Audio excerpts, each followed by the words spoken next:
Meus queridos jovens, estou chegando para dizer a vocês que eu estava aí nadando, pensando nos impactos ambientais que o homem poderia trazer para essa água, e claro que eu lembrei de vocês. Mas por que, professor Arimatea? Porque nós estamos falando da aula 34.2, na qual eu falei dos recursos hídricos e o meio ambiente. Portanto, aqui é o Arimatea que vos fala, o professor Jorge, o professor Rogério, toda essa equipe de geografia está fazendo o melhor para levar até vocês uma aula de qualidade.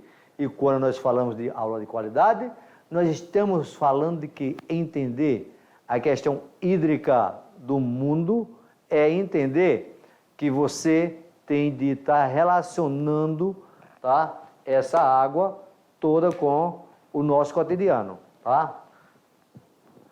Portanto, essa água, vocês viram aí os conceitos, tá? Fique à vontade para ler a revisão, mas vejam só aqui comigo, tá? Vamos bater um papo aqui informal ou formal. Informal, quando a gente está conversando, falando desses impactos. Formal é o que você tem aí. Portanto, isso que nós estamos passando para vocês sobre impactos ambientais da água são apenas pequenas noções. Eu, o Arimatea, tenho a responsabilidade com a água que está ao meu redor. Portanto, se eu vou para um igarapé, jogar lá neste igarapé as latinhas desta cerveja que eu estou tomando, desse refrigerante que eu estou tomando dentro desta água, eu vou estar contribuindo para a destruição desse recurso. Sabendo que essa água, ela está presente na nossa Terra, envolvendo a litosfera, a atmosfera, hidrosfera, biosfera e o homem, que é a antroposfera. Portanto, quanto maior são os desenvolvimentos econômicos que vêm ocorrendo, maior está a probabilidade de ter impactos com a água. Você já ouviu falar que o rio Tâmisa, que está na cidade de Londres, chegou a pegar fogo? O quê, professor Arimatea? Você está ficando hoje pirado? Não, meu filho. Ele pegou fogo porque tinha poluição, tinha muita sujeira em cima do rio. E aí o que aconteceu? Esse rio pegou fogo e hoje o Tâmisa é um rio limpo. Só que precisou de quê? De grandes políticas públicas para reverter. E esse revertimento veio com mudanças no modo como eu vou usar minha água. Tá? No Brasil, nós temos muita água. Muita mesmo. Vocês já viram isso lá com o professor Rogério, com o professor Jorge? É água demais que temos no Brasil. Só que ela está de forma má distribuída. Aonde é que eu tenho muita água? Na Amazônia. Só que na Amazônia eu tenho pouca gente morando. Pouco, professor? Sim. Pega a área dos estados da região norte, pega a população absoluta, divide a população dos estados da região norte pela área. Você vai ter uma baixa densidade demográfica, a quantidade de habitantes por quilômetro quadrado. E você vai ter uma grande quantidade de água. Agora, pegue os habitantes da região sudeste e divida pela área, você vai ter uma grande concentração populacional. Portanto, a região pode ter uma crise hídrica, como agora em 2021, choveu em menor quantidade, os rios estão muito baixos, a produção de energia está muito baixa, porque os reservatórios são aonde você tem a reserva, são as cisternas da sua casa para você produzir energia hidrelétrica. E a nossa economia está sempre crescendo. Portanto, se está sempre crescendo, eu estou sempre usando mais energia. Mas no Brasil nós temos regiões que ainda é pior ainda, que é, por exemplo, o sertão nordestino, que eu chamo de bioma da Caatinga. Lembra das aulas de bioma? Bioma amazônico, bioma da Caatinga, bioma do Cerrado, da Mata Atlântica, do Pantanal. Tudo isso tem um clima. Rolou aquele clima, lembra da diferença de clima-tempo? Clima é duradouro, o tempo é momentâneo. E aí, nessas estações do ano, nós temos o ciclo hidrológico, tem época que chove bastante, tem época que chove pouco. Mas no sertão, de um modo geral, chove pouco. Isso eu estou falando aqui no Brasil. Se eu falo do mundo, o continente africano é um dos continentes que tem o maior déficit hídrico. Que foi? Tu falou em déficit hídrico, professor, tá ficando doido. Tá? Déficit hídrico, gente, é quando a evaporação ou a evapotranspiração é maior do que a quantidade pluviométrica. Aqui em Rondônia não temos déficit hídrico, só 2 meses. Julho e agosto que pode ter déficit hídrico. Na maior parte dos meses tudo é positivo. Tá? Chove mais do que a água evapora. Mas o Saara, por exemplo, seco. Mas tem um rio que passa no Saara. E qual é o rio? É o Nilo. É o rio Nilo. Ah, isso mesmo, aquele lá do Egito. Nasce lá na Etiópia. Ele nasce num clima tropical, porque o árido não chove. O Oriente Médio também tem crise hídrica. Tem disputas por água, como ocorre na região da Palestina, onde está o Estado de Israel, onde tem a faixa de Gaza. Lá, naqueles 2 rios muito importantes que vocês estudarem história, chamado de Mesopotâmia, entre o rio Tigres e o Eufrates. Portanto, tudo isso que nós estamos nos referindo são fatos que eu irei encontrar aonde? Quando eu analiso os recursos hídricos. E quem consome mais água, professor Arimateia, dentro da economia? Agricultura, filho. Agricultura, tá? Consome mais água. Depois vem a indústria. O homem, ao passar a morar na cidade, ele provocou grandes impactos ambientais. E esses impactos ambientais, nós estamos vivenciando isso hoje, ok? Portanto, meu filho, isso que eu falei aqui é muito pouco. Muito pouco. Coloca lá no Google, tá? Artigos científicos sobre crise hídrica. Artigos científicos sobre conflitos pela água, sobre impactos ambientais da água. Você já ouviu falar de chuva ácida? Não, professor. Portanto, ocorre. São chuvas que ocorrem nas regiões que tem grandes indústrias petroquímicas, siderúrgica. Tu já ouviu falar de smog? Puxa, que nome, hein, professor? São neblinas ácidas. E eu ficaria aqui falando por mais.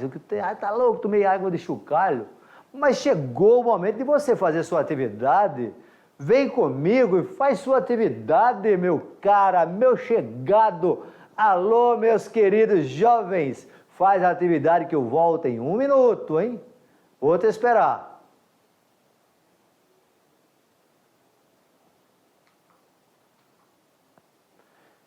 Já fez, né? Também atividade fácil dessa, moleza. Olha lá a primeira questão. Vamos lá para o nosso quadro. Questão de vestibular 2017. Leia aí. Leia, por favor. Viu que o texto fala de quê? Os problemas ambientais nas cidades. Caracteriza exemplo de intervenções nas cidades que potencializam os fenômenos naturais de inundação, a construção de piscinões e a ocupação de mananciais. Mananciais são nascentes, tá? É correto. Piscinões é para diminuir. A impermeabilização do solo, está correto. E o desassoreamento dos rios está errado. Desassorear é desaterrar o rio. Dragagem dos rios, está errado, que é a mesma coisa disso aqui, ó. A interferência no curso da água e o descarte irregular de lixo. Aí tudo bem, tudo está certo. A adoção de barragens. Barragem eu vou parar a água, portanto, olha aí, a resposta é correta. Beleza? Vamos ao número 2. Leia novamente. Viu só? Além do mau uso, a demanda por esse recurso tem sido cada vez maior devido ao crescimento populacional e à ampliação de atividades econômicas. Quanto à renovação desses importantes recursos, não há comprovações sobre o seu aumento. Pelo contrário, sua escassez em algumas regiões do mundo já é uma realidade. Portanto, apesar de renovável, muitos povos sofrem com a sua diminuição e futuramente terão sua sobrevivência ameaçada.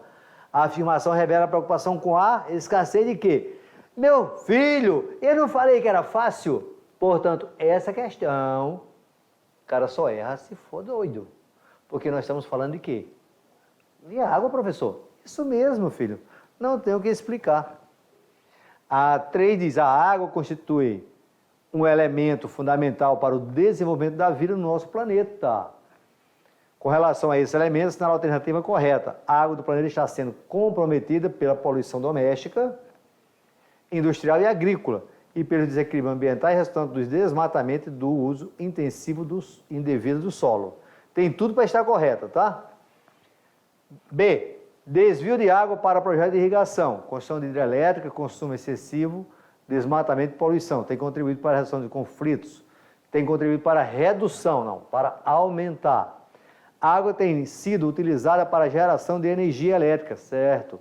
Assegurando a sustentabilidade, não, se torna inseguro. O Brasil possui pouca quantidade de água superficial, erradíssimo, o Brasil tem muita água. A diminuição da chuva no Brasil tem sido o maior problema ligado à falta de água para abastecer a cidade? Não, tá? É o mau uso da água. Portanto, aí eu tenho como resposta a letra A, na qual diz que a água do planeta está sendo comprometida pela poluição doméstica, industrial e agrícola. Mas a professora de matéria, como é poluição agrícola? Com veneno, meu filho, veneno, fertilizantes, ok? Questão 4. Sobre a presença da água no sistema terrestre, julgue as afirmativas a seguir. A disponibilidade de água no planeta é cada vez menor, o que vem gerando profundas preocupações para a humanidade. Se você acha que está correto, põe certinho. A maior parte das águas no mundo concentra nos oceanos, está certíssimo. A água doce do mundo está em maior parte presente em seu estado sólido. Sólido é o quê? Congelada. Os rios sempre surgem da formação de nascente do solo, que nada mais são do que afloramento do lençol freático. A próxima, graças ao ciclo da água, podemos dizer que as águas potáveis são um recurso natural renovável e de uso contínuo. Portanto, só está correto o 2 e o 3, tá, gente? Olha aqui, ó. Só 2 e 3, só essas duas, ó. O que está errado na água? A disponibilidade de água no planeta é cada vez menor. Não. O que vem gerando profundas preocupações para a humanidade. Não é que é menor, é a poluição. Errou. Os rios sempre surgem fora, tem rios, geleiras. É a graça ao ciclo da água, podemos dizer que a água potável são um recurso natural renovável e de uso contínuo. Não, pode acabar. Ok? Cadê você? Essa é a resposta. Questão 5. Enem. Considerando a riqueza do recurso hídrico brasileiro, uma grave crise de água em nosso país poderia ser motivada por reduzida área de solos agricultáveis, ausência de reserva de água subterrânea, escassez de rios, falta de tecnologia para retirar o sal da água do mar ou degradação dos mananciais. Mananciais são nascentes e desperdício no consumo. Eu citei isso relacionando Porto Velho, portanto, a resposta correta é a letra E. E aí nós temos a questão 5. Anualmente, as principais bacias hidrográficas do mundo fazem ingressar nos oceanos dezenas de bilhões de toneladas de partículas sólidas removidas das áreas continentais, resultando do trabalho erosivo das águas correntes superficiais. A bacia hidrográfica Ganges-Brahmaputra, se comparada à do Amazonas, isso aqui fica na Índia, certo? Índia. produz 3,4 vezes mais sedimentos por unidade de área, tendo aproximadamente 1,4% da área de drenagem e 18% da vazão média da bacia hidrográfica amazônica. Comparando os dados acima, apresentaram a posição geográfica e o uso do solo nessas áreas, identifique um fator responsável pela quantidade relativa baixa da produção anual de sedimentos por unidade de área da bacia hidrográfica Amazonas, aí explique, e a elevada produção anual de sedimentos por unidade de área da bacia hidrográfica Ganges-Brahmaputra. Tá? O que é que nós temos aqui? A região da bacia hidrográfica do Amazonas se localiza em uma área de baixa concentração populacional, com poucos centros urbanos, florestas fechadas de difícil acesso, baixa utilização do solo. Isso implica pouco sedimento. Enquanto que o Ganges, está numa região de grande concentração populacional, tendo o quê? Tendo grande quantidade de resíduos, seja ele relacionado com a agricultura, seja ele relacionado com rede de esgoto, seja ele relacionado com erosão. Tudo isso faz com que esse rio tenha grande quantidade de sedimentos. Mas nós iremos chegando ao final. Fica tranquilo, aprenda a questão da água para o seu cotidiano. Entenda a água como um bem para todos. Não fique aí enlouquecido, tentando memorizar o nome de rios pelo mundo afora. Não, nada disso. Procura a relação homem-meio ambiente. Que o grande Criador do Universo nos abençoe a todos. Muito obrigado a você, professor. Muito obrigado a você, professora. Meus queridos jovens, meus educadores, não fiquem com ciúme, porque a nossa alegria são esses jovens. Até o nosso próximo encontro. Um grande abraço. Fui!